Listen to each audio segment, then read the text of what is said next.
Thank you very much for attending this interesting session on the African Continental Free Trade Area. I don't think that it's needed to present what the AfCFTA is, a free trade agreement, a big one, with all African countries. Of course, there are still some issues concerning the ratifications of this agreement by all countries, but it's on track, and the expected effects are should be important, relatively important, if we believe some reports like the one recently released by the World Bank.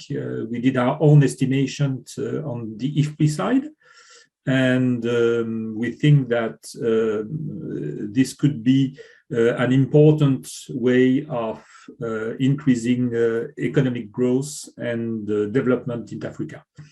My name is Antoine Bouët. I am Senior Research Fellow with the International Food Policy Research Institute. I have the pleasure to chair this session. So we have three papers, one on the impact of the AfCFTA on Malawi, the second one on the evaluation of the consequences of the AfCFTA on Algeria, and the third one on trade in value added and the level of continental integration in Africa through the lenses of the databases on trade in value added. Andrew Mold is not here. He's the third speaker, but the first two speakers are here. So the second one is Samira Ouala from Algeria, and the first one is Adwell Zembele from Malawi. So Adwell, I give you the floor for a presentation of 20 minutes, and then we will have 10 minutes of discussion, and after that, 2 minutes of transitions to the second paper. Adwell, the floor is yours. Thank you very much. Not sure if you can see my screen. We see your screen. Can you try to put it in good? Very good. Perfect. All right. Yeah, thank you very much. Sorry, I had challenges with the audio. So I'm talking through the phone, but presenting through the desktop. So hopefully it will work well. So I understand it's 20 minutes presenting. Yes. All right. Yeah, so this is the outline of the presentation. So I'll go straight to the presentation. As a matter of introduction, just to indicate that Malawi has been pursuing regional integration for quite a number of years now, about 4 decades. And as you mentioned, Chair, Malawi is participating in the Continental Free Trade Area. And back home here, there has always been debate among stakeholders on whether regional integration is beneficial or there are challenges that would come with it. So based on that, this study wanted to understand the effects of the Continental Free Trade Area on Malawi's economy. And to do this, the emphasis was on the effect on the gross domestic product, effect on the trade, basically looking at the imports and exports, and then looking at the industrial output, but also changes in demand for labor as a result of implementation of the AfCFTA, and then looking at the economic welfare on the population. So as a matter of history, literature shows that the Southern African Customs Union is the oldest, formalized in 1910, of course, having origin in the 1890s thereabout. And this involves 5 countries now called Botswana, Namibia, Lesotho, Eswatini, and then South Africa. So these are the 5 members of SACU. And then literature is also showing that the East African community is one of the oldest integration arrangements. Of course, it started with the 2 countries, Kenya and Uganda, and then Tanzania joined, and recently Rwanda and Burundi also joined. And Malawi has some experience working with other countries. Back in 1953, when we were still a colony, we had a federation, that's 3 countries. Our country, Malawi, then was called Nyasaland. And then we were in a federation with 2 countries, Zambia and Zimbabwe. By then called Northern Rhodesia and Southern Rhodesia. So by then the federation was not supported back here in Malawi, mainly because people thought the federation just used Malawi as it was mainly the supplier of labor to the mines in the 2 countries of Northern Rhodesia and Southern Rhodesia. So that was somehow a kind of first interaction with working with other countries. Now, coming to the continental level, there have been efforts to unite African countries with the aim of building on the regional integration initiatives so that African economies can benefit from the economies of scale because of the disintegration of individual member states. So with this realization, the Organization of African Unity, now the African Union, came up with a plan to do this. That's through the Lagos Plan of Action and then the Abuja Treaty. So the plan was to establish the African Economic Community by 2028. And there were 8 regional economic communities that were designated.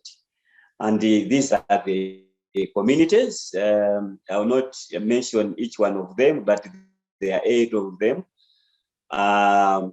And then there is the realization in the literature that success of these regional integration arrangements has been limited for a number of reasons. Of course, some of the reasons would be that some countries think that if they go into deep regional integration, they will end up losing some of the, for example, revenues or losing the autonomy that they enjoy when they are working independently. So the African Continental Free Trade Area now comes into the scene starting in 2012. That's the negotiations. In 2015. Of course, the negotiations continue up to now, but so far, I think 41 countries now have ratified. And the official trading under this arrangement started in January 2021. And Malawi ratified the agreement also in 2021 in January. So we are now a full member of this integration arrangement. So there have been a number of studies, and most of the studies think that the Continental Free Trade Area is a good thing and would boost inter-African trade. There are these margins, 25 to 30%, And there are also expectations that the Continental Free Trade Area will improve several sectors, including manufacturing, industrial development, as well as tourism. Back home here, government of Malawi recognizes these potential benefits. But whether it will really happen that way or not, it's something that we are yet to see. And that's why this paper now wanted to assess this potential. Now, theory of regional integration, something well known. Jacob Weiner in the 50s developed a theory on the potential effects of regional integration arrangements on economies, where he postulated that regional integration is really beneficial to countries, and that's why countries engage into regional integration. Now, as a methodology in this study, I'm using the Global Trade Analysis Project, GTAP model, as specified in Hertel, the book by Hertel, Thomas W. Hertel, 1997.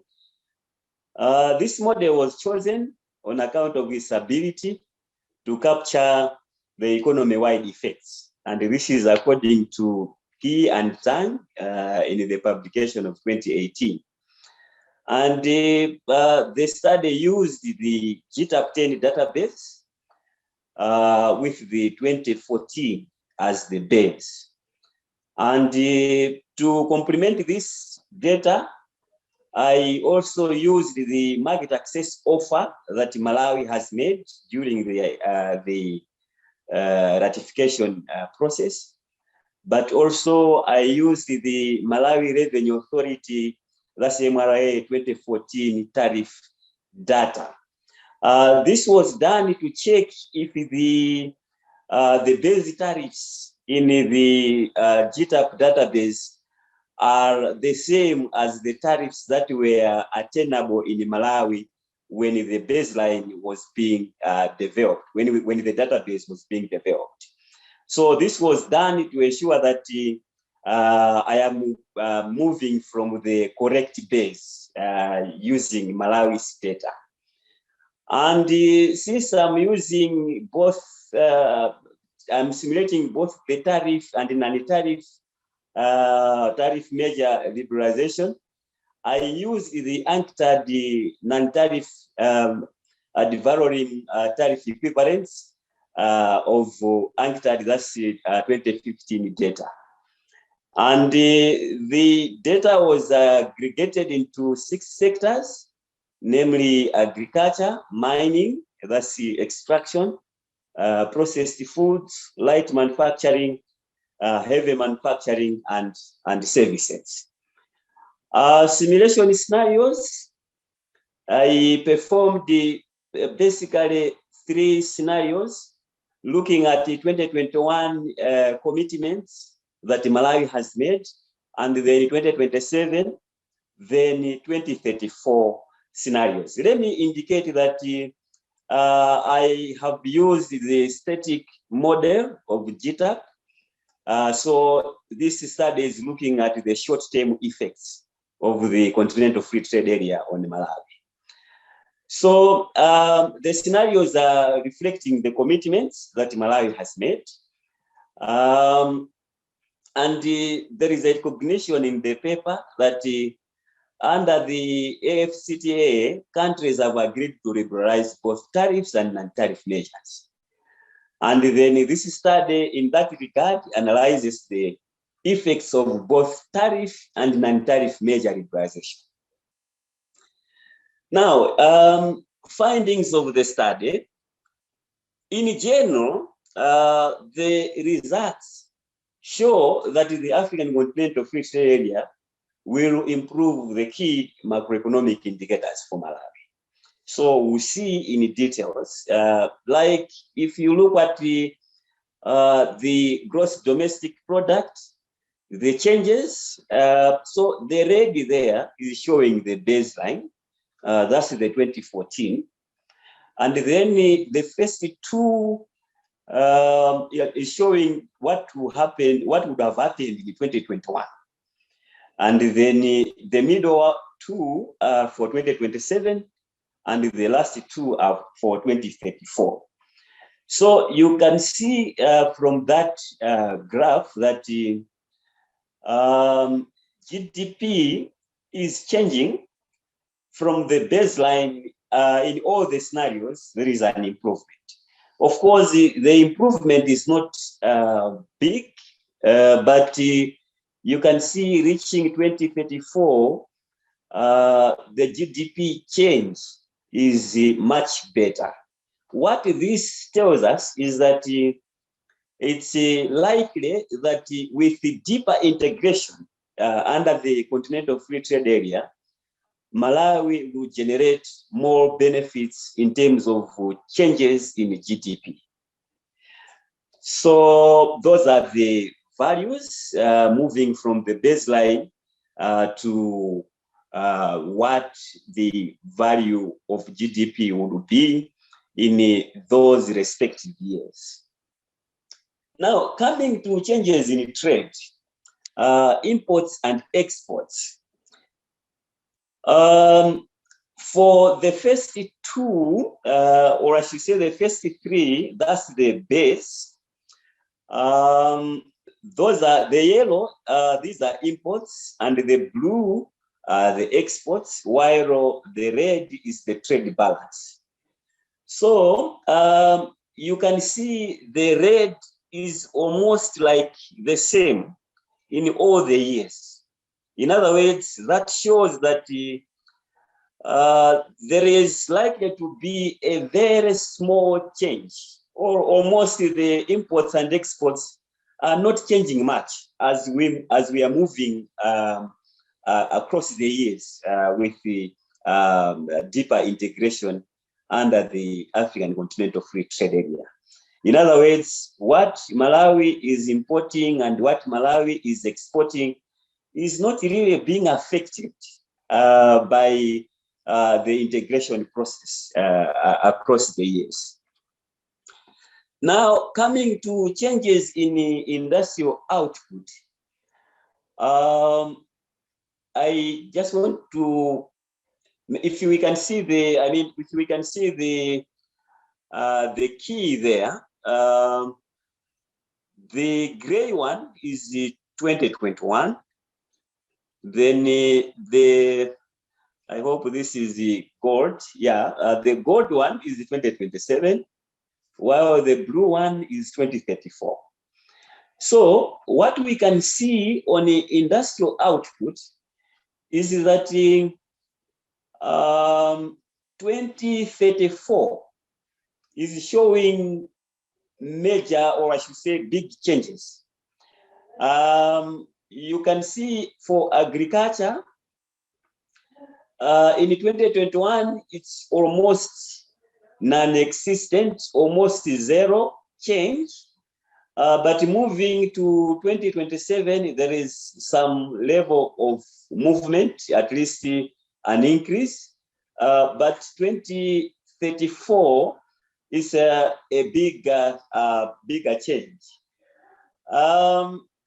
Now, what is very critical here on this slide is that it shows that for Malawi, the African Continental Free Trade Area liberalization will benefit some sectors and it will not benefit other sectors. For example, agriculture in this case will benefit, it will decline because going to the left, that's a decline. Those spikes to the right, these are now improvements. So you can see agriculture, it's a decline. Processed foods, it's an increase.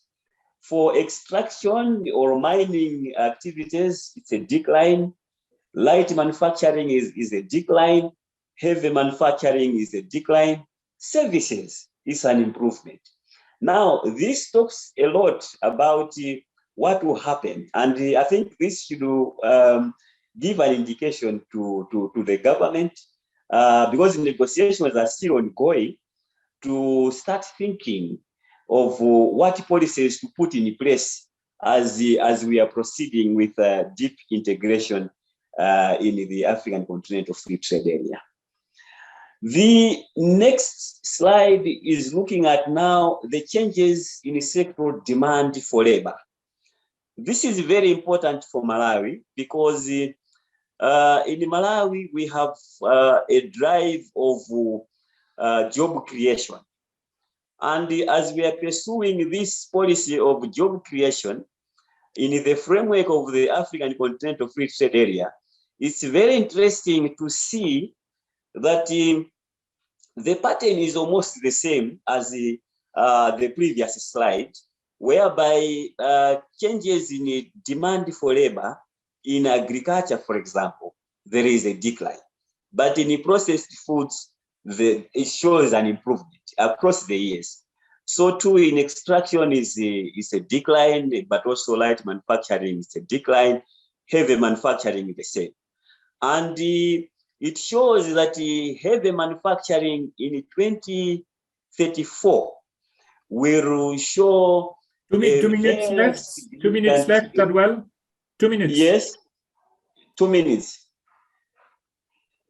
All right. All right. Yeah. So heavy manufacturing is showing that in 2034 will show a very significant decline in demand for labor. Now, on the welfare front, this is interesting. You see welfare improving as liberalization is increasing.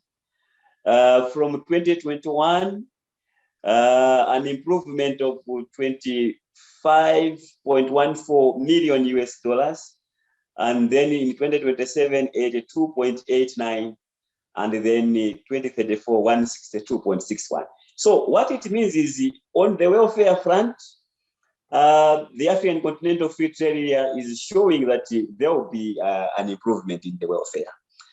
So welfare sources, it's from these ones: allocative efficiency, technical effects, terms of trade, investments. So that's the source of the welfare. In conclusion, Malawi seems to be, I would say, on the right course by joining the Continental Free Trade Area, but we need to be cautious because there will be sectors that will lose out and some sectors that will gain. So it's important that we develop policies that should be compensating the sectors that will be losing as we are generating benefits from the other sectors. Thank you very much. Thank you for listening. Thank you very much, Adwell. Your presentations was really very clear and very professional. So congratulations on that. And I would like also to say that I read your paper and it's a good paper. I have some suggestions to make, of course, but honestly, you have done really a great job. I see one hand raised by, this is the Fuseni. So before giving the floor to Fuseni, I would like to say that it seems to me that South Sudan has also joined EAC. After Rwanda and Burundi. I also saw in one of your slides the impact of the AfCFTA on Malawi's GDP. It looks like so 3 different dates as in other slides, but it looks like the GDP in the baseline did not change over time. So I'm a little bit surprised. Maybe you took not the right data. Or check. Yes, this is this one. So the red one, this is the same figure in the baseline in 2021, 2027, and 2034. Yeah, it's because I wanted to compare the baseline and then look at what will happen after the simulation. So I'm doing that for all the years so that we see how the GDP is comparing in any liberalization scenario.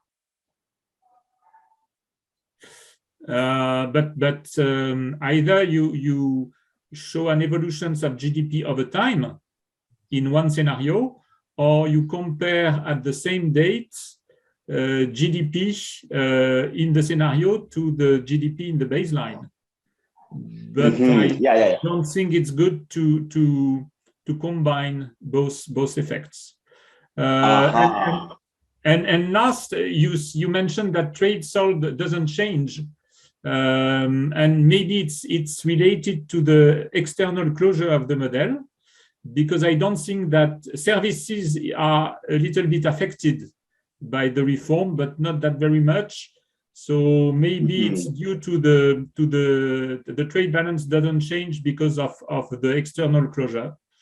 So it means it looks like in your simulation there is protection in the industrial sector and manufacturing sectors, and when there is a removal of tariffs, progressive eliminations of tariffs in this sector, like in others, but the protection is in industry, and so there is a big, the massive surge in imports in industry, and so because of the external closure, there is a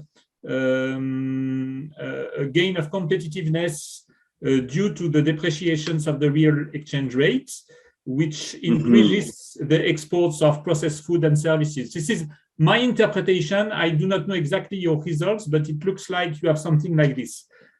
I suggest that you try to identify the exact mechanisms which are at play.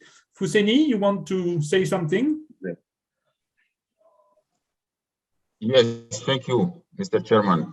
Very quick ones. So the first comment is, you mentioned in your presentation that you used the static version, but your results are for 2034. So maybe it was a typo. I also think that it is better to present all the results whenever possible in percentage changes instead of levels, because it is not always easy to guess what the percentage changes are. For GDP, for instance, I think you have all the results in level, but it would be good to have them also in percentage changes so that we can have an idea. I think it is also a good idea to always recall the closures of the model. Antoine mentioned it partly, but to better analyze your welfare result, we need to know also what is the public closure. So the current account balance closure is important, but the public closure is also important to better interpret your results in terms of welfare. The last one, I think it will be also great to mention what are the criteria you used for sensitive and excluded products.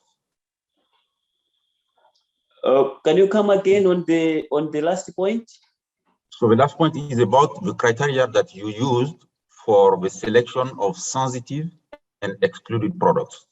As you know, you liberalize 90% and then 7% for sensitive products, and then 3% of products could be excluded if they don't represent more than 10% of intra-African imports, etc. So we have 3 waves in a sense. So it will be good to know what are the criteria that you used, or if you didn't use any criteria and it was a full 100% liberalization, which will be a bit different from what is actually being negotiated.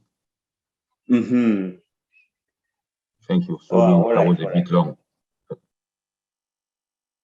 All right.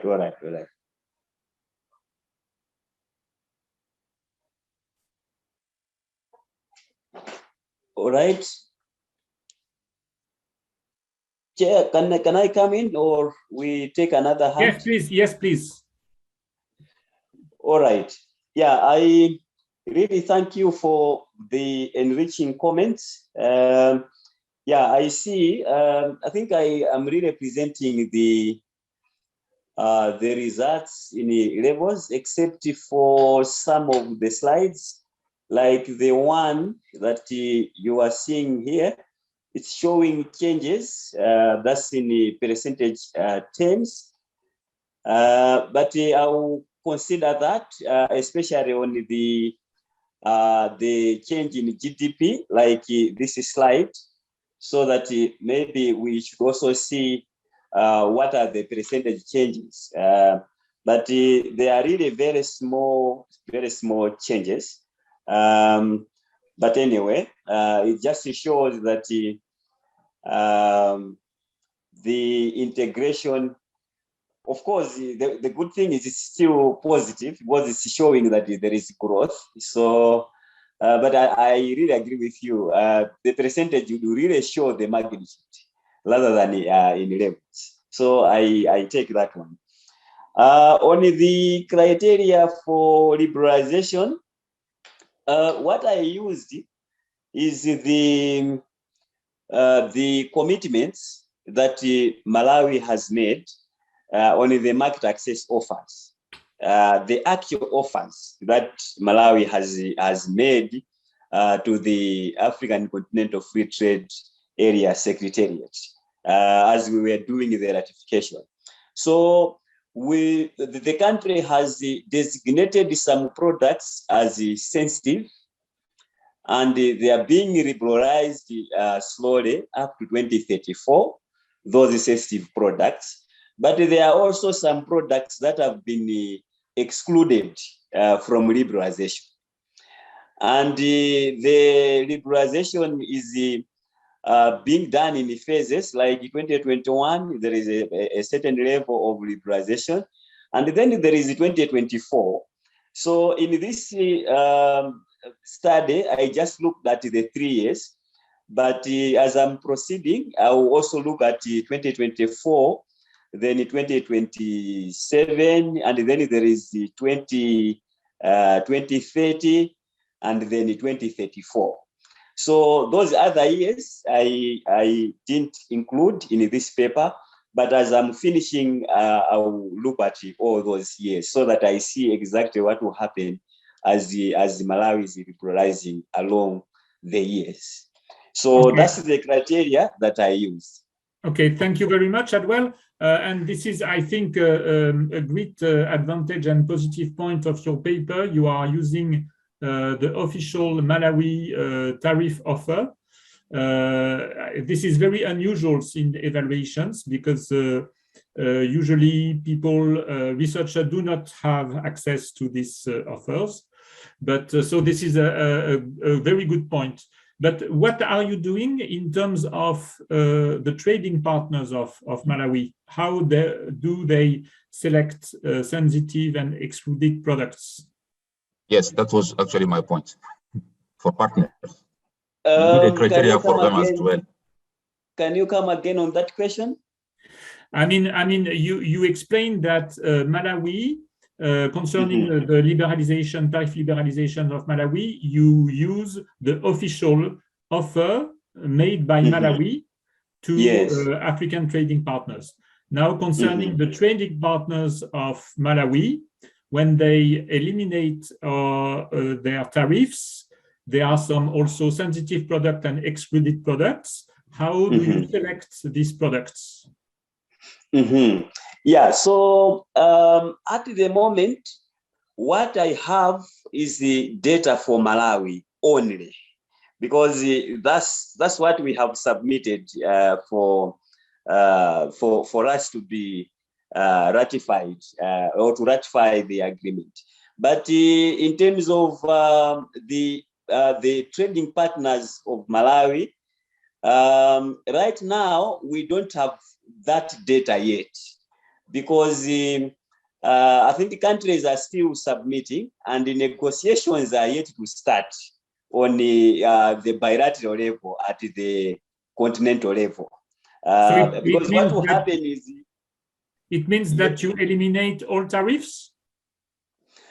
I did not eliminate all the tariffs. What I did was I used the commitments that Malawi has made, For example, are you simulating a unilateral liberalization by Malawi? Yeah, so this is basically a unilateral liberalization of Malawi. Okay, I see. Because I don't have, I don't have the commitments of the other countries. Okay, so I mean, you should be very careful. This is a very good point that you use Malawi's offer, but I think that you must be very careful in terms of presenting the results. This is not the AfCFTA. This is a unilateral liberalization by Malawi, and it's worth to hear your results because they are really interesting. And also in terms of interpreting the results, you should be very careful. Maybe just a question there. It's a unilateral liberalization, but I want to find out from the audience. The assumption that I'm making is that the offer that Malawi can get from another country will be based on what Malawi has offered. You know, the reciprocity aspect of negotiations.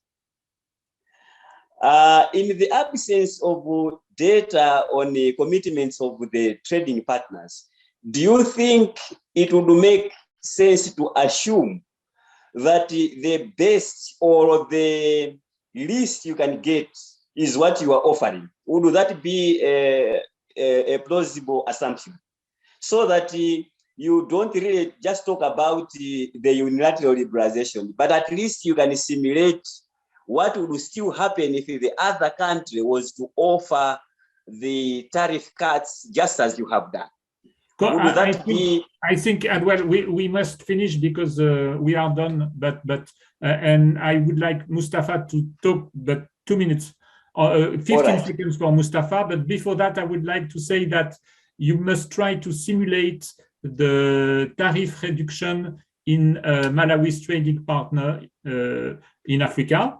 And you can have access to tariff at the HS6 level and try to implement sensitive and excluded products, for example, by selecting the highest tariffs for each country, which could select them as sensitive or excluded products. Mustafa, can you say a few words, 15 seconds? Thank you, Antoine. Can you see me? Can you hear me? Yes. Okay, yes. No, thank you. I will be very short. A very good presentation. I really enjoy it. 2 points. The first one is very much related to what you say, Antoine, and also Fous regarding the scenario. I think what you could do also is to analyze the tripartite free trade area, COMESA, EAC, SADC, and try to look at the sensitive and specific market offers that we have in those tripartite agreements. In addition of making sure that there's also reciprocal trade offers and trading goods and services offer, in new scenario. The second point is Malawi has issued its national export strategy, and in this strategy there's a lot of very interesting information on sensitive products, related with export diversification, how to support also the industrialization process of Malawi within the SADC region. So I would really suggest also that you try to identify within this strategy how you can factor in the market offer, and maybe it will also help to develop a little bit more also the policy recommendation and implications in terms of the main result of your paper. So Antoine, 1 minute and 30 seconds. I think I was short. Thank you very much, Mustafa. These are excellent suggestions. And I propose, Adwell, that maybe you can react to Mustafa's suggestions by email.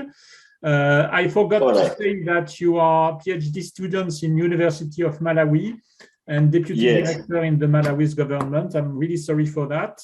Now we have the second presentation by Samira Ouala, who is Office Manager at the Ministry of Finance of Algeria, and she's also Maître Assistant at University of Alger, and she's going to present a paper entitled Impact of the Implementations of the African Continental Free Trade Area on the Algerian Economy.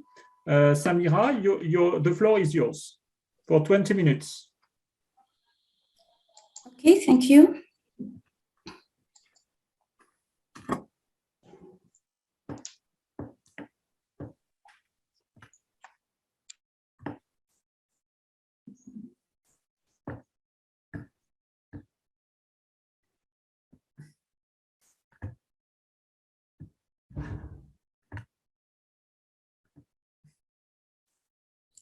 You can see my screen? Yes, yes, and we can hear you. Thank you very much. Okay, thank you.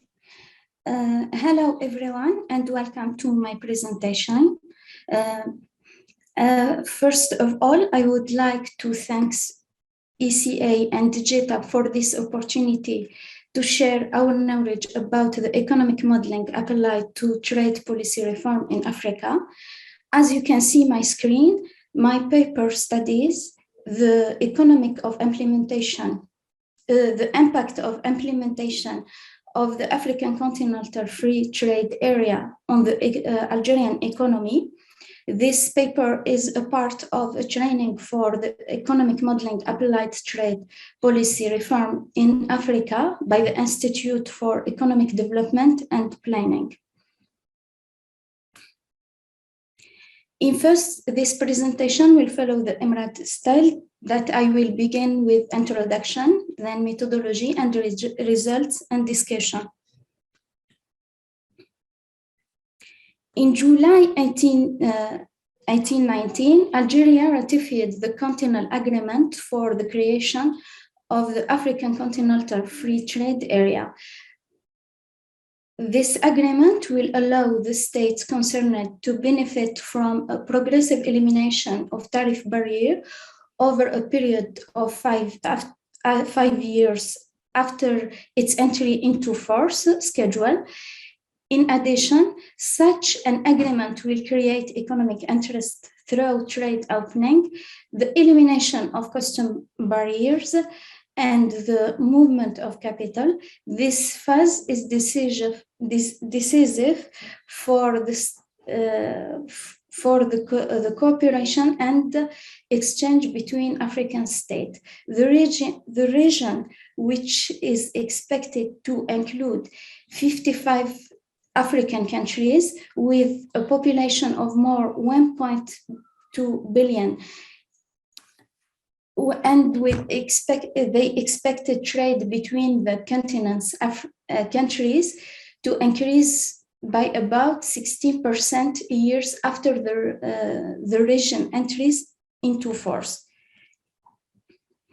Algeria, on other hand, has always sought to increase trade with the rest of the African countries through the desert road that connected to Mali, Niger, and Mauritania. However, the annual exchange rate of trade between Algeria and other African countries combined don't exceed 3% of the total of volume Algerian foreign trade. 4 years, the Algerian authority, and recently Algerian authorities has launched a plan to increase its exchange with the African countries. For a better understanding in this part, I will let me state some numbers and facts about structure of Algerian foreign trade. As you can see, the analysis of the component of Algerian foreign trade highlighted the predominance of hydrocarbon export in foreign trade. Indeed, the chart of this export in total export of goods and services is 85.8%. Therefore, this dependence on hydrocarbon markets make the country's economy fragile to external shocks in oil price. Then you can see in 2020, with the corona epidemic, the barrel oil price reached its lowest level In fact, the pandemic has led to a recession in the world economy, a drop in oil price due to the decline in global demand for hydrocarbon. As a result, the Algerian balance trade recorded a deficit of $18 billion due to the decline of export and import. For the structure of good trade in terms of product group, essentially, the imports are dominated by the consumer goods, with average about 36%, followed by capital goods and intermediate, then energy product. For the export of hydrocarbon involve at the same pace. This harmony of evolution is related to the strong contribution of hydrocarbon in the structure of the total export of goods, as you can see in the second graph. Geographically, the structure of foreign trade is predominant by the exchange with the European partner. For the African partner, they participate in Algeria.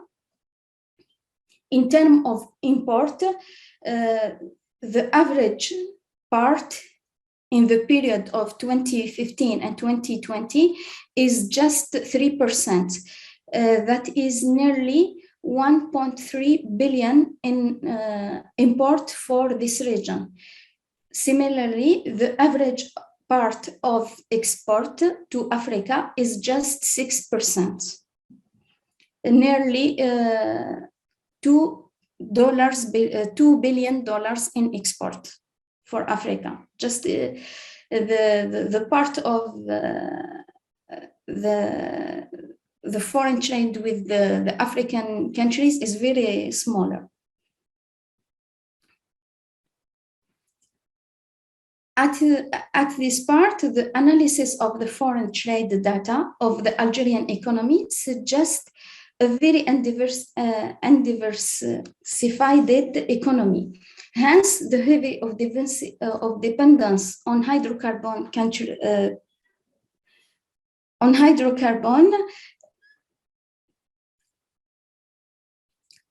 dominate the mode of foreign exchange rate of the Algerian economy. Hence, the Algerian economy needs a strategy of diversification, and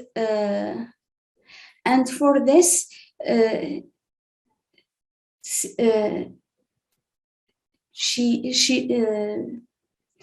Algerian economy take more advantage of all the association agreements signed by the Algerian government. So the objective of this report is to assess the implementation of the agreement of the AfCFTA agreement on the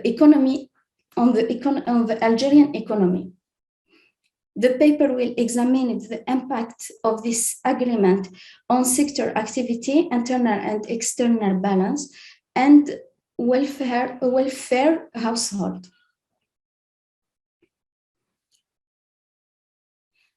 Then 3 phases were performed to answer the highlight research problem statement.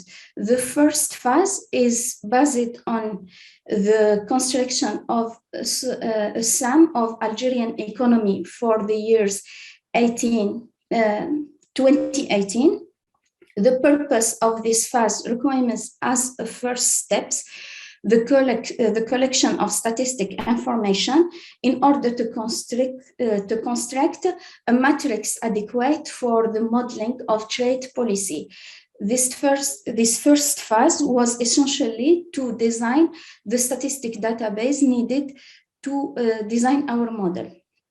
The second phase is designing to develop a UGC model to assess the effect of trade liberalization. The model we have used in this paper is a static model for small economy, for small real and open economy. Then in the final phase is devoted to the simulation assessment of the impact of a partial elimination and then a total elimination of tariff barrier on growth, economy, and internal-external balance. The construction of our sum included 6 accounts of production and of production activities of industries and production of goods and services, agriculture, hydrocarbon, building, industry, market services, and non-market services. Then there are also 3 factors of production: capital, skilled labor, and unskilled labor. 10 agency, 5 household mercantile, firm, government account, and we have disaggregated the account of the rest of the world in 3 accounts: African account, the European Union, and the rest of the world. There is also 3 auxiliary tax account and a capital accumulation account.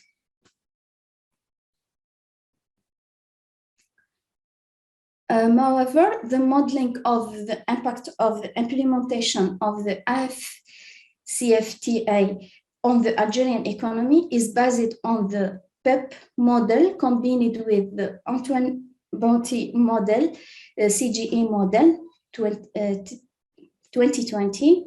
In fact, some modifications are necessary to approach the Algerian economy, the evaluation of trade policy with a measure of household welfare, as well as in employment.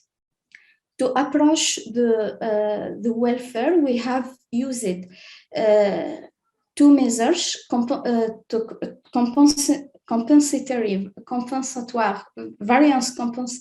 compensatory variance and equivalence variance, to integrate the hypothesis of existence of unemployment into the model. We have chosen the approach popularized by Blanchehauer and Oswald and Cart. In addition, we performed an econometrics estimation for the elasticity of the wage setting curve in our model. We have also separated import from the African continental, the European, and the rest of the world. Hence, we have used a CUS function for this exchange. Similarly, the same subdivision is followed for the export, and we have modeling the export with the CUT function.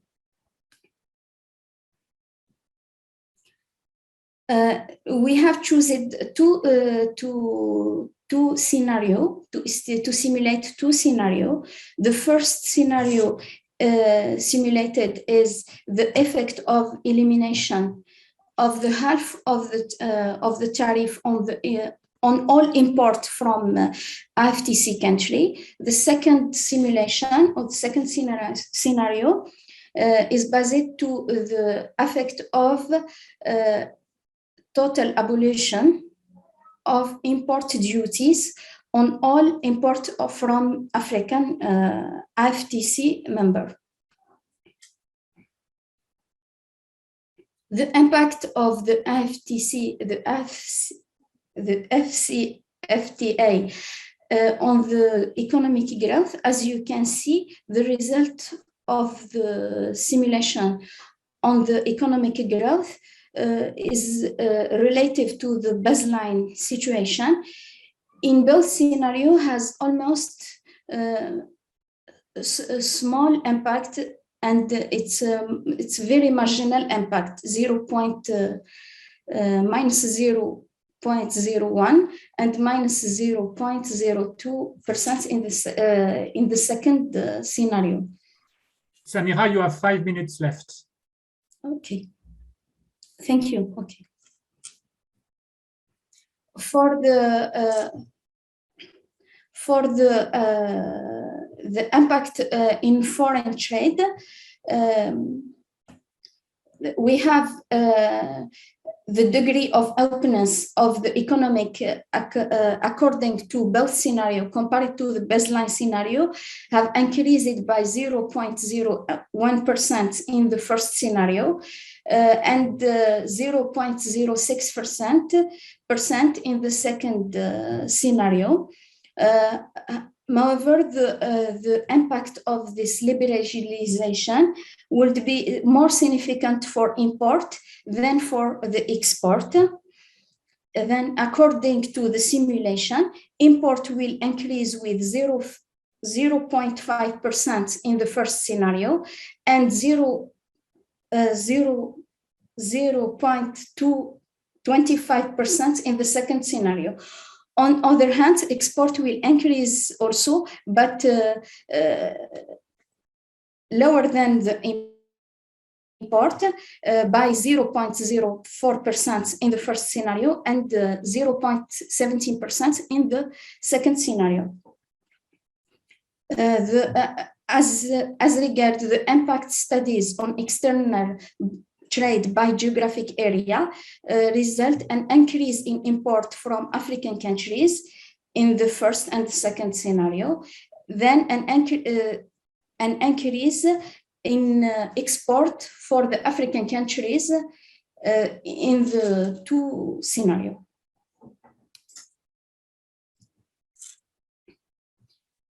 Then the establishment of this agreement will decrease the revenues of the statement. This is due to the loss of customers' revenues, which are linked to elimination of the import duty for the AfCFTA countries. Indeed, government income from imports duty would fall by 1.6% in the first scenario and 4.3% in the second scenario. Then the total government income will be decreased by 0.03% in the first scenario and 0.04% in the second scenario. Hence, the government deficit would increase by 0.08% in the first scenario and 0.11% in the second scenario. Then the impact of this simulation on the welfare on household comparative to the baseline scenario is smaller as in equivalent variance when in compensatory variance. Hence, welfare gains would increase from 0.05% in the first scenario and 0.16% in the second scenario. This lets the household receive an average gain compared to their initial level of utility with a new price after the shocks of 0.13 billion dinars in the first scenario and 0.28 billion dinars in the second scenario. Samira, you should wrap up right now. In conclusion, this agreement is globally important and beneficial to the Algerian economies because it's pushed export and diversified the Algerian economies. But in these studies, I suggest some technical recommendation in order to approach better this subject is to disaggregate the sum in industries level as to target sensitive and promoting sector of Algerian economy and use a dynamic CGA model can enhance the long-term impact of the establishment of this. Okay. Thank you. Thank you very much, Samira. Congratulations for this very clear presentation. And I also recommend that people read your paper because it contains nice and detailed presentations of the Algerian economy. And I think that there are some merits in your approach because you are constructing a new social accounting matrix for Algeria in 2018. So this is very good.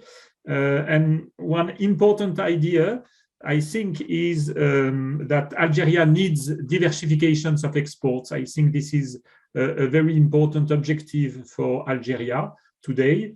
And one good point of your model is that you have 5 representative agents differentiated by quintiles of income, and you have also unemployment. You didn't show the results, the impacts on unemployment, but I think this is a good point. And I think that the magnitude of the effects are relatively realistic if you compare to other evaluations that have been made on Algeria. And we see trade diversion and trade creation. So this is really interesting, and small tariff revenue losses, which is, I think, realistic. Of course, one question from Fusseini Traoré asked if it was a unilateral liberalization that you simulate. Yes, it was unilateral liberalization. Okay. I have the.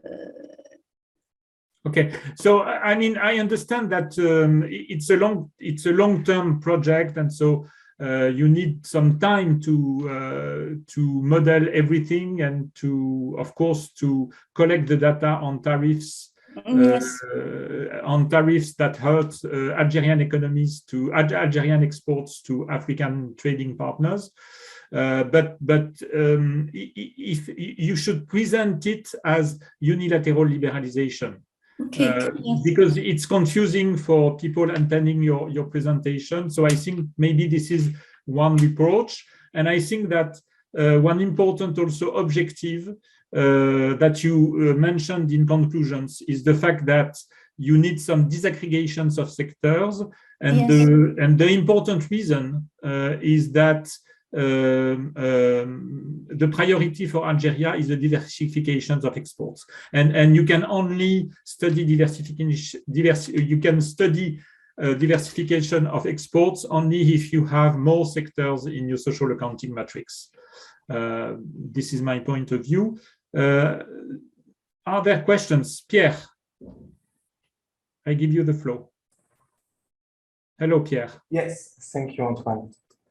Hi, Samira. Thank you very much for the presentation. Very, very interesting. And also very happy that there are CG analyses working on the Algerian economy. It was just a remark that, if I'm right, the GTAP version 11 database now will include Algeria as a separate country. So this new coverage, okay. I think can allow. I didn't see the input table that has been feeding the database, but it may be worth to have a look to this input output table and to see how now it is included in the GTAP database, the version 11. If I'm right, it's still a pre-release, so I'm not sure that it is publicly available.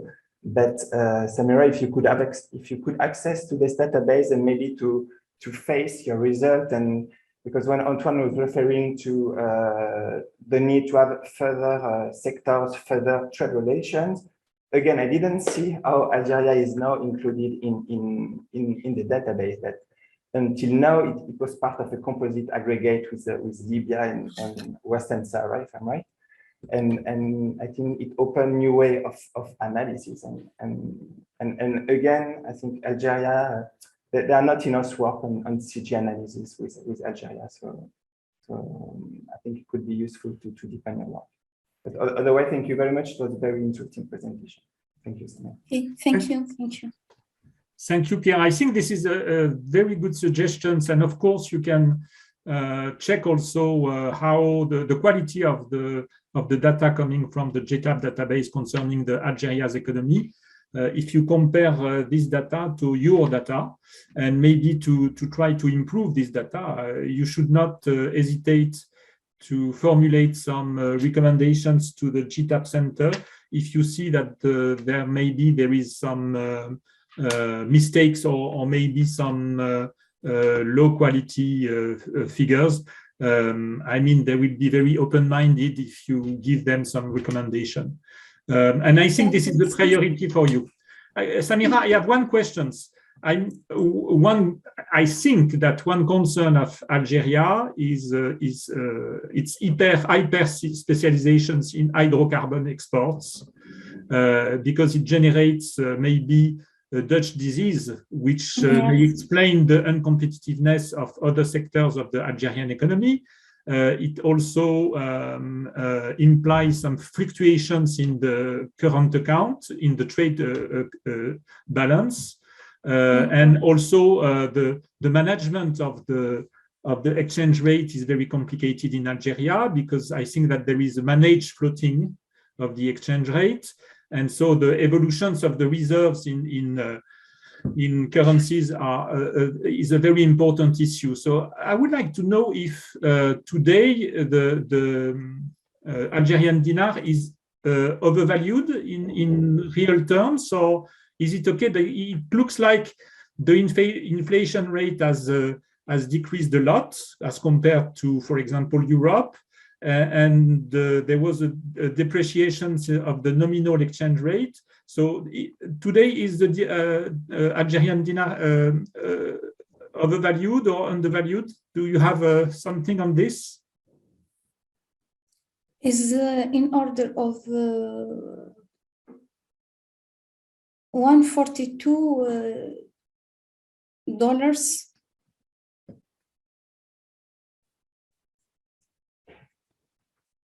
You don't have an idea of the... No, I don't have an idea. Just okay. I think this is an important issue for the Algerian economy, and of course for trade reforms, to have an idea of if the exchange rate is undervalued or overvalued, because it's an important question regarding the Algeria's economy.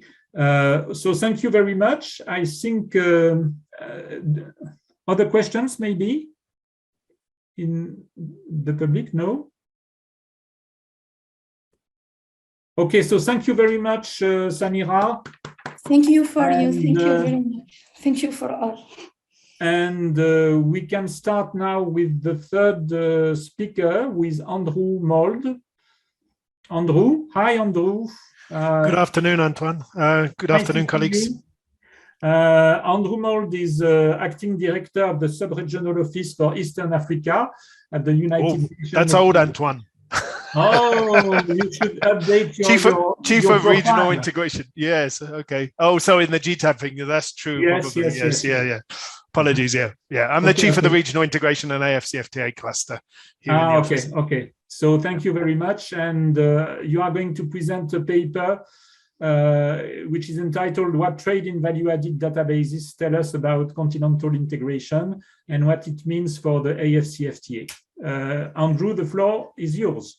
Yes, Antoine, if you wouldn't mind, actually, the lead author has been Kassim Gombe, and he will give the presentation. I'll just make a few opening remarks just to explain the rationale behind the paper, but Kassim's just sharing the screen. Okay. So this paper comes about because, we're all wondering about, the longer term economic impacts of the African Continental Free Trade Area. And there's a big discussion about, economic diversification and how it will give an impetus to that. And because of the interest in some of these global databases on trade in value added, we thought it was important to try and look at what are the fundamental determinants of the share of trade in value added? Was it domestic value added or foreign value added for individual countries, and what were the determinants? What struck us was, in the traditional literature on this, countries are being encouraged to increase the share of value added because they've concerns about having enclave economies where there's not very much link between the export sector or the foreign direct investment and the rest of the domestic economy. But over the last decade or so, I think really the debate has changed somewhat, and now the emphasis has been encouraging countries to join global value chains, and sometimes not to be so worried about the domestic value added proportion of that. So, I've seen papers, for example, by David Dollar, who points to cases like Bangladesh, where all the fabrics are being imported for their textile and clothing industry. So they're actually just adding value in terms of the garment production itself. And so we just wondered about what the fundamental determinants for the African countries were, and particularly our member states in Eastern Africa. So that's the background and the rationale behind the paper. Kasim, I think it's better I pass the floor to Kasim. He's the one that's been the lead author, if you wouldn't mind. To mention that you have 20 minutes for your entire presentation. So that is to say, including what you have said. So you have until it is 1:11 Paris time. You have until 1:30. Okay, that's great. Thank you, Antoine. Yeah. So over to Kasim. Yeah.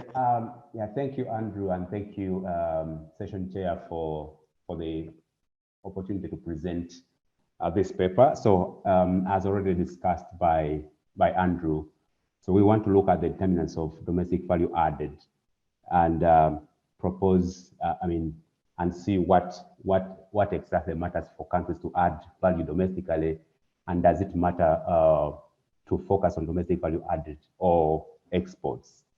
So I will not go so much into the introductory remarks, which Andrew has already volunteered. So I'll just go mainly to the objectives of the paper, the methodology, and then some descriptive and econometric results. So so the big debate has already been presented by Andrew. So do countries have to focus on export processing, or do they have to focus on integrating into regional value chains? So there is a big debate there, and the advantages of either side. So it's all, so for the GVC participation, for example, it's claimed that it's an opportunity for developing countries to get rid of reliance on export, export of primary products, but into manufactured and manufactured goods and services. So then of course the advantages that are pointed out there, the upgrading in terms of products, processing and functions, as well as the opportunity to access markets without necessarily having to develop new products. So, but then what does the existing literature tell us about trade in value added? So yeah, there are a number of issues to mention out there in the literature, including the issues with the trade statistics. There are some discrepancies that are mentioned. Kasim, maybe you should change the display settings, because we see your notes. Sorry, you see my notes? Yes. So. Yes, put it on full screen, Kasim. And also maybe try to raise the volume as well a little bit. You're quite low. Okay. How is that? Same thing. Same. You're still in presentation mode, actually. Yeah. Okay. Because so, I put on full screen already. Is it? Okay. You should if you go to display settings and yes, you can select switch. No, go back to what you were where you were before. You just put it in presentation mode again. Then at the top it says display settings. Yeah. Do you see the button at the top there? It says display settings.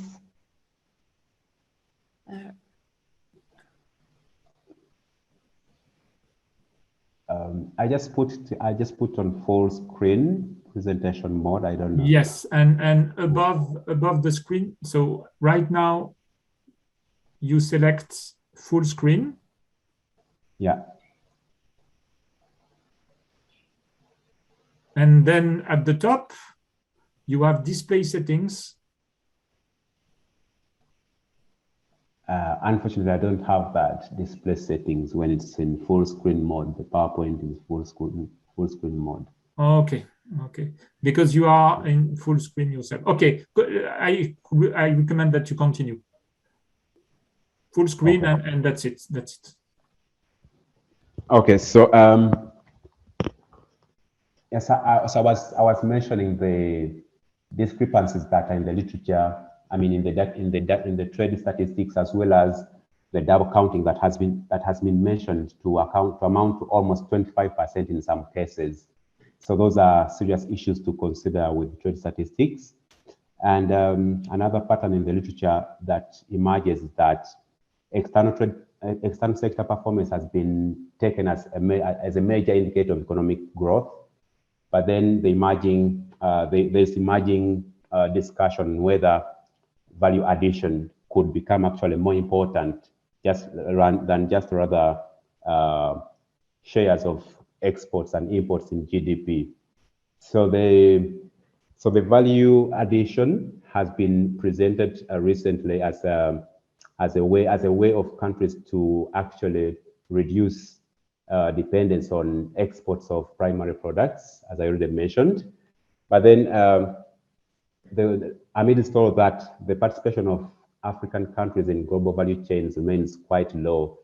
And in some studies by Zembele and Trom, the trade of Africa-based RECs that is embedded within value chains is only 3% to the maximum. And that compares very unfavorably with ASEAN, which goes up to 17%. And when looking at the connectivity of countries, there is a very low centrality of African countries. In other words, the interconnectedness of countries in Africa within the global trade networks remains quite low.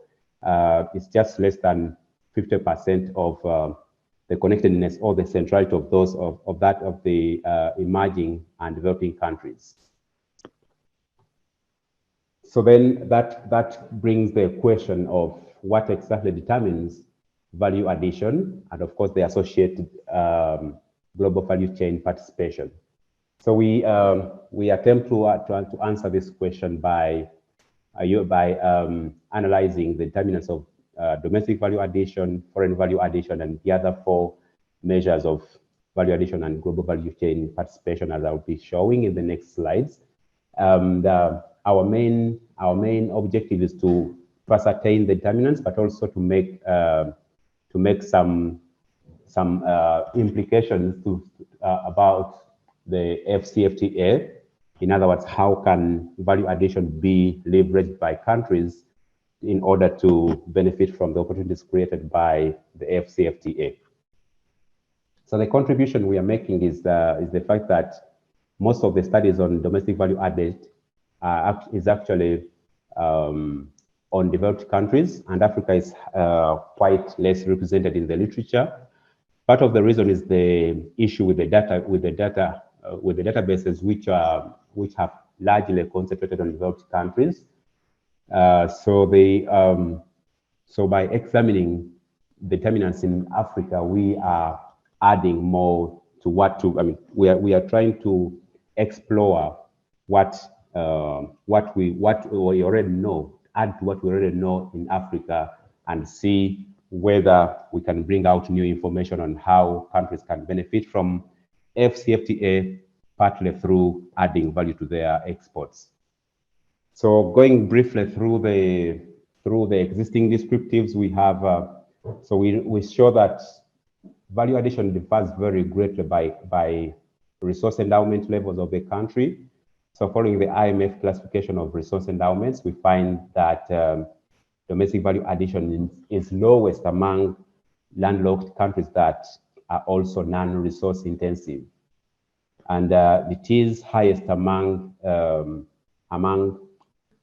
coastal areas. So that means areas that are along coastlines. I mean, countries that have coastlines have a greater opportunity to add value to their exports domestically.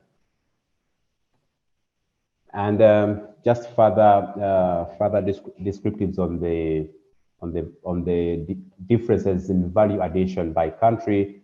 We find that larger countries like South Africa have a higher potential to add value domestically, but also they attract foreign addition to their foreign value addition to their exports.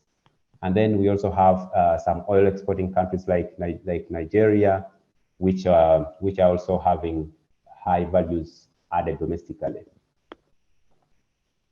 And in terms of growth of domestic value added and foreign value added, so there are countries that have the highest value added in Africa. Those are Seychelles, Angola, and others.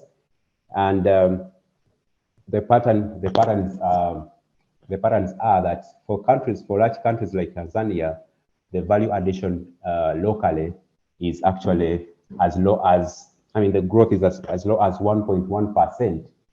So when it comes to foreign value added, countries that have had a very tremendous increase in foreign value added include DR Congo, and then we have the lowest performers in terms of the growth of foreign value added being Somalia, Liberia, and Gambia.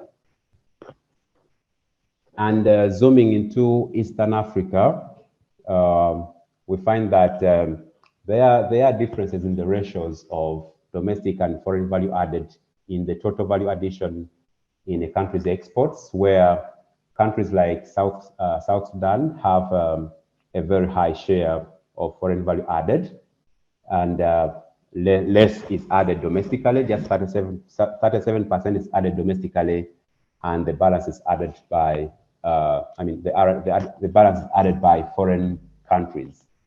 And then for countries like DRC, the value added is mostly domestically done. The value addition is done domestically, and it's only less than 10% that comes from foreign sources. And then in between, we have countries like Uganda with low foreign value added, and then Seychelles with relatively high, but still quite lower than South Sudan in terms of domestic, in terms of foreign value addition. So in a nutshell, we find that most of the Eastern African countries have value added domestically, and then less added by foreign sources.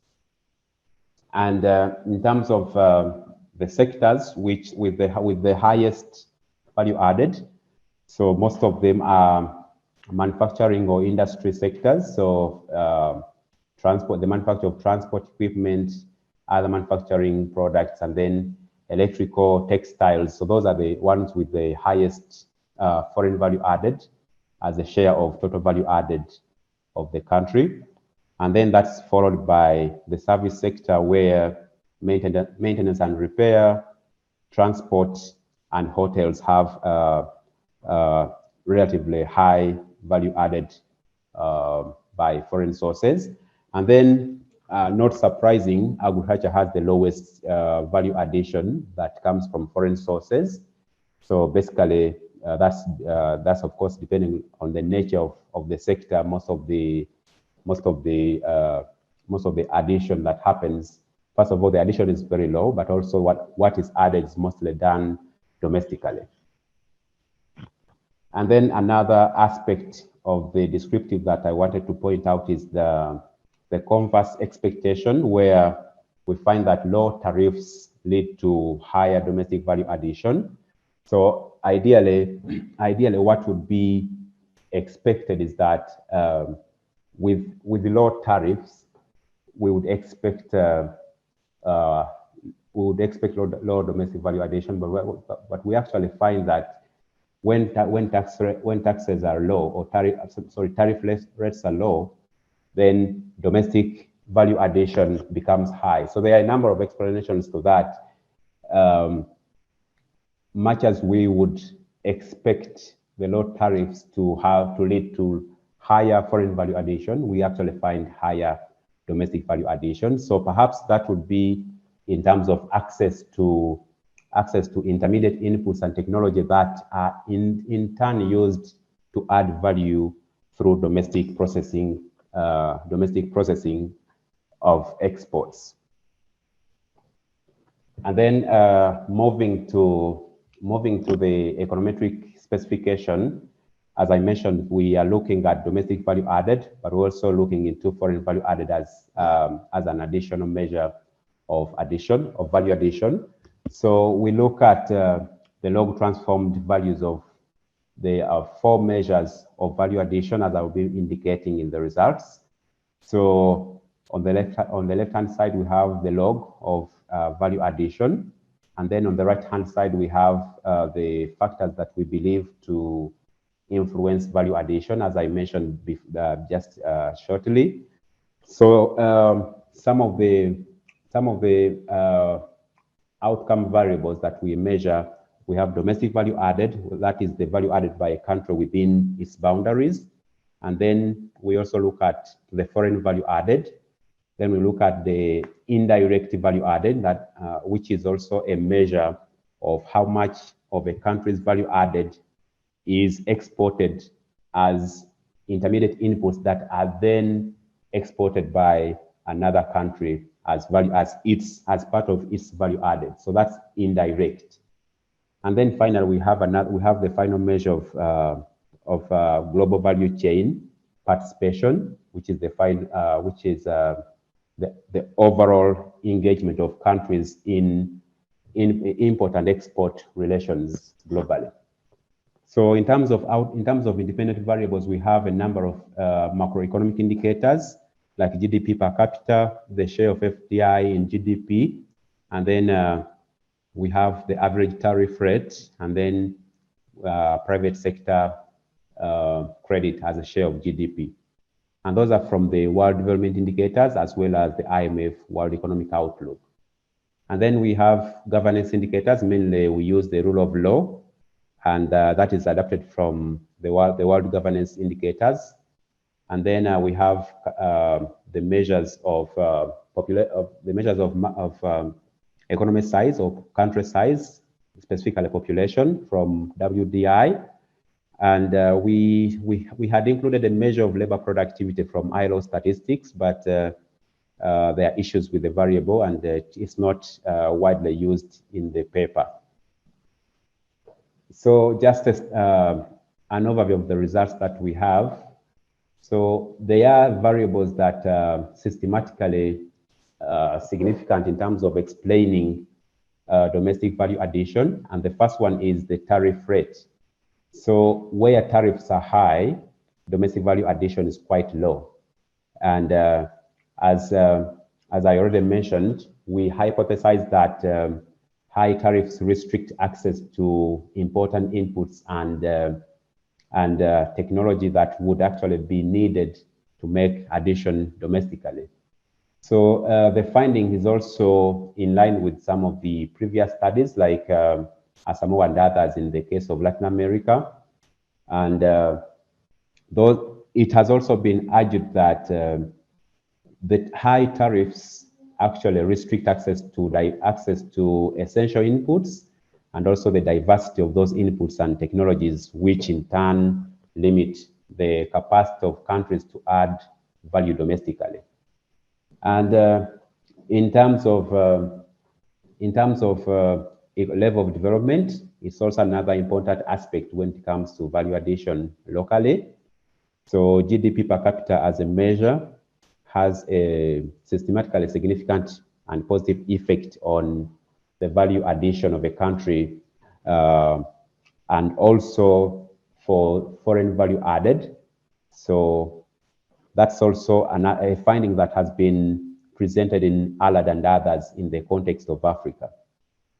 So then population size also matters. So countries that have high population sizes normally are associated with high value addition locally. So then we also find some surprises like FDI having no systematic effect on value addition. So it has, in other studies, that it has been mentioned that the high shares of value of FDI in GDP are associated with more foreign sourcing of intermediates, which crowds out domestic inputs. But we don't find that observation in our paper, as FDI is not significant as a determinant of domestic value addition. And then finally, the rule of law, which has been found in other studies to have a strong positive effect on domestic value addition. In our case, we don't find a positive and significant effect of rule of law. So there might be some issues with the variable in terms of the quality of the measurement of the variable from the source, but we don't find any positive effect as in other studies. And then the econometric results, as I mentioned before, GDP per capita is one of the strongest determinant of domestic value addition. So countries that have higher levels of development are associated with higher capacity to add value domestically. And so 2 minutes left. Yes, sure. So yeah, so the countries with high level of development have higher capacity to add value domestically, and that cuts across DVA, FVA, and then the other measures, the indirect and also the global value chain participation. And then, as I mentioned, when tariff rates are high, or when tariff rates increase by 1%, then domestic value added also reduces by about 0.2%. So it's a very strong negative effect of tariffs, and it also means a lot in terms of the trading under the AfCFTA, as I'll be mentioning. So if tariffs could be reduced, perhaps countries could add more value domestically and perhaps increase the benefits they get from participating in the AfCFTA. And then finally, as I mentioned, the population is also another key determinant. So I will not repeat that. And then we have three or four main conclusions from the study. One is that we have, it has been mentioned that trade shares of African countries have increased substantially over the past decades or so. But then it's not only that exports or imports as shares of GDP that matter, but rather how much a country adds value to its exports and also integrates it in the region and global value chains. So countries in Africa still have low levels of participation in region and global value chains, and we have indicated some of the determinants of value addition with implications for global value chain participation. So tariffs are a key determinant of value addition. It's a key limiting factor of value addition. And then the level of economic development is a key enabler. And then when it comes to the implications for AfCFTA, there is some hope that participation in AfCFTA could actually lower tariffs for some of the African countries, which might go a long way in boosting their capacity to add value to their exports and definitely benefit more from intra-Africa trade. With that, thank you very much for your attention. Thank you very much, Kassim. It was a great presentation, very clear, very professional. So congratulations. And this paper is really important because the questions of participations of African countries to global value chain is really important. And I think that it is one of the most important reason for the AfCFTA, to encourage the participation of African countries to regional value chain. So this was great. Thank you. So I have a few questions. There is also questions by Husseini. that I'm going to read. But first, there are some relations that are not easy to understand. So, for example, the relations between, maybe you can stop sharing your screen, Kasim. Yeah, thank you. I think the relations between population and domestic value addition is not easy to understand or to justify. I would like also to say it's these questions of, because the tariff that you mentioned are the tariff applied by a country for which you measure participations in value chains, if I understood well, on the imports of the country. This is the case, Kasim? When you say tariffs, it's not tariffs in the region, it's tariffs of the country. That's correct, Antoine. Yeah. Okay. It's difficult to understand the relation between the level of this tariff and the level of domestic value added embedded in the country's exports, because in my mind, maybe there is also the other relations, the fact that the higher the level of tariff, the higher the domestic value added embedded in a country's exports, because of course, you cannot import foreign inputs, and so you use domestic inputs. So it's not easy to understand. But this is a very important question.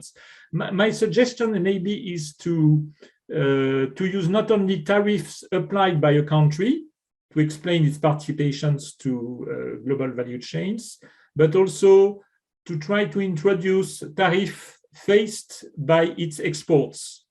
So, for example, you have with the MacMap database, I think that you can have access to the MacMap database designed by CEPI in Paris.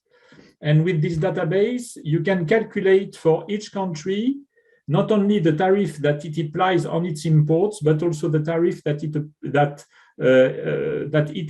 its exports face on. So when its products enter other country across borders, so the average tariff faced by its exports. And I think that you can calculate. So, for example, for Kenya, you can calculate the tariff faced by intermediate goods exported by Kenya to Tanzania, Uganda, and so on. And so it means that you have not only backward participation, but also forward participations to global value chain. I think it's a little bit complicated to introduce in your econometric estimation, but I think maybe there is an interesting perspective here, directions of research. Andrew, you want to comment? Yes, thank you. Yes, yeah, I was just going to comment. I mean, Antoine, I had the same reaction to the tariff result there. I would have expected effectively that the higher tariffs, in principle, they might have been associated with more domestic value added, but it makes complete sense that lower tariffs incentivizes foreign value added. That's not actually what we're seeing here. We're seeing that lower tariffs seem to incentivize both simultaneously. Yeah. Now, what would be great is if we could look at it sectorially. We had the tariff data by sectors, but the problem is we're not going to get the value added. This database is a very aggregated one. Mm-hmm. So we could look into what the data availability is. At the moment, everybody's using the UNCTAD EORA database because it's the one which is most comprehensive for the African continent. But I have some concerns about the quality of the data. And when you look at some of the trends you see, because a lot of the data seems to be imputed data, you see trends which are really rather suspiciously stable over time. So there's not a lot to be explaining. And that came up in a session that I was moderating earlier on Wednesday, actually. You had a couple of other papers that were also taking advantage of the UNCTAD EORA database. But anyway, thank you for those initial observations. I don't know, Kasim, did you want to come in, or are there any further comments? Well, I just want to thank Antoine for the comments. They are insightful, and we shall definitely look into further explanations of that. But for now, what we have is just the other possibility that is explained in the literature about the restriction of the quality and diversity of inputs that are needed to make value addition domestically. So that's the explanation for the negative effect for now. But definitely we are happy to explore the suggestions you made. Thank you.